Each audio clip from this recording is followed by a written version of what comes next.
What's up, watch people? My name is Troy, I'm bold, and I collect watches. Double bubble today as I have two watches to show you. The new Seizmont Dante II, the latest release in the Dante lineup from Seizmont.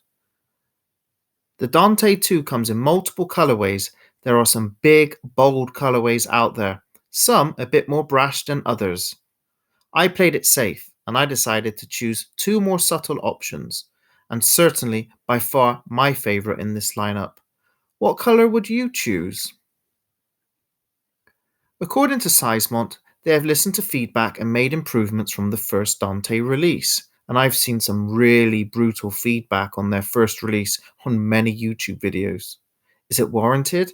I can't say because I never got hands on with their first release. Now, I know it would have been more beneficial to you guys if I could draw some comparisons, so all I can offer is some links to reviews to the first release down in the description from all the other content creators. Hopefully, there has been some improvements, and this is not just a ploy to market these as upgrades. And anyway, I'm going to be going in with a fresh pair of eyes, and I'm going to tell you what I think.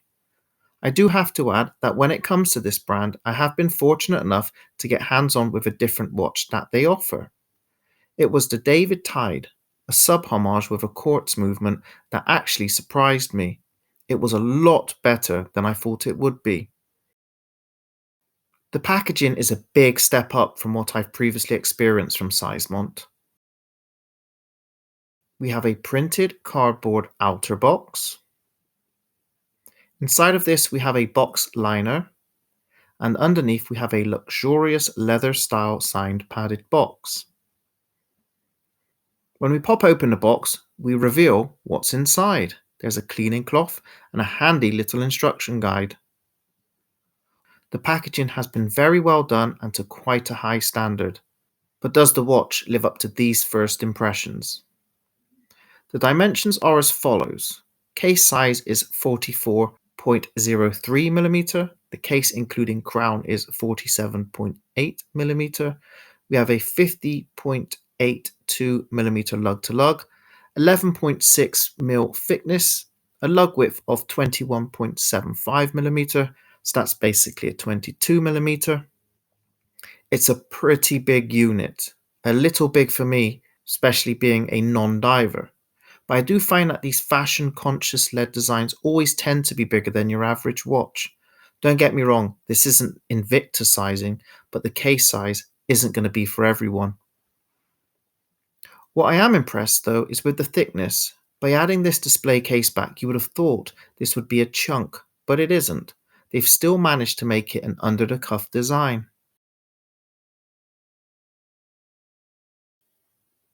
We have to applaud the case finishing.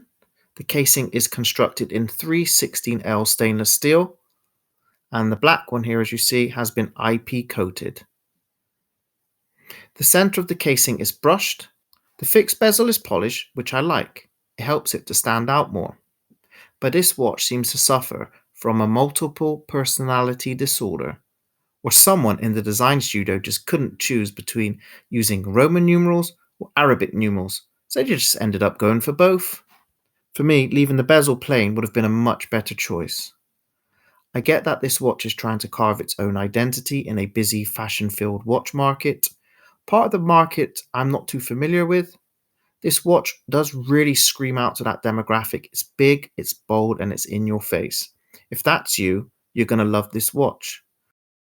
I like the inclusion of a display case back. It's a screw down one which will help with the water resistancy, and on this watch it is only set at 30 meters. It's not the greatest in the world, so just go careful with this one. And this is what I don't understand with Seizmont. Their styles are not traditional enthusiast styles, but they put in specs that we like. For example, this display case back is made with sapphire crystal.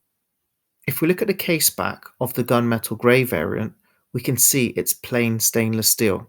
I would have definitely preferred it to have seen it finished in the grey to match the rest of this watch. We move on to the crown now. It's signed with the Seizmont logo and is polished to match the bezel. It's nicely knurled, but it is just a simple push-pull crown with only one setting, and that's to set our time. But we can also hand wind our watch. And that is because inside powering the Seizmont Dante II is the Seagull ST1646. This automatic movement is of Chinese origin. It supports hacking and hand winding and has a power reserve of 36 hours.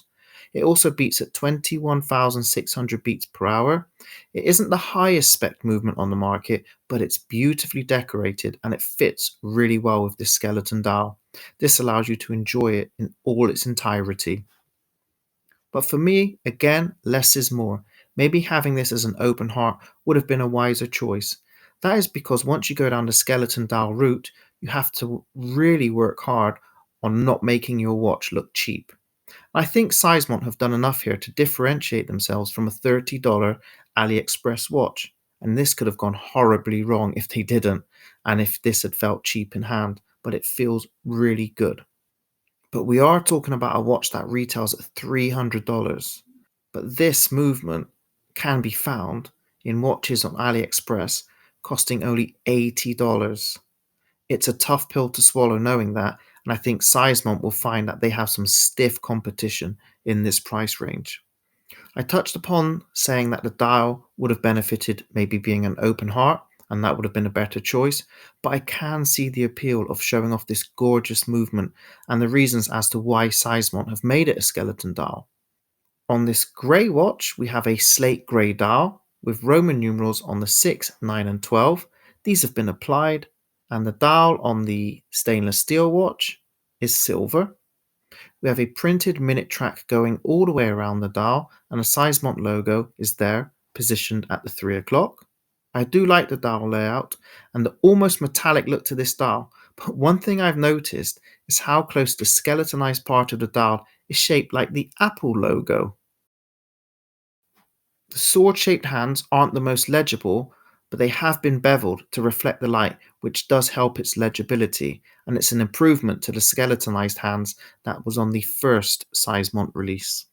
It's a smart, well-executed dial, but I really want to see Seismont really go for it in terms of tailoring something for us watch enthusiasts, and not for the fashion-focused modern guy. They have the know-how, they aren't stingy when it comes to speccing out a watch. It's just their designs don't scream enthusiast collecting.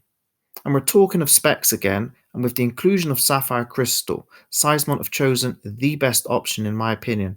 It's scratch resistant and hard wearing, and a sensible choice for the money you're paying. Mineral at this price would have been a cop out. They certainly got it right with this choice. Solid links, solid female end links, and a milled clasp. What's not to like? How about the fingerprint magnet that is the polished center link?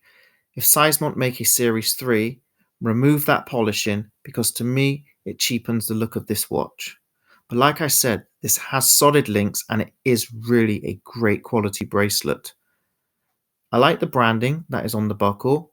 It's a push button deployant clasp that's also milled, which is great. Another feature there for the collectors, and it's indicative of Seismont's potential as a brand within the watch game. You might have noticed here on the Gunmetal Grey version that it's a limited edition. I have a 7-inch wrist and I've had to remove 3 links. Link removal is pretty straightforward if you do have the correct tools like the link removal tool. The bracelet has push pins. And it's now time to wrap up today's video.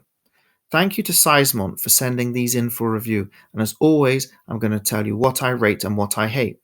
For starters, the things that could be improved on are the removal of the bezel markers. A plain bezel would have brought this dial more into focus. The dial being skeletonized is what Seismont wants you to focus on, and I feel that the bezel markers, they just detract a little from that design. The highly polished part of the bracelet, I feel cheapens the look of this watch. It's actually a very good bracelet with its solid links and its milled clasp. I think it would benefit the wearer if Seismont were brave with the hands, put bigger, bolder hands on it, maybe add some decent lume to those hands. I think it would have still worked. And my one last gripe is the price.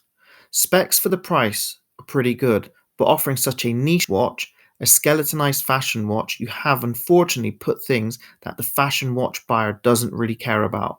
Seismont could ditch the packaging, the crystal, scrimp on the bracelet, and sell the watch for half the price, and still they'll probably sell more units.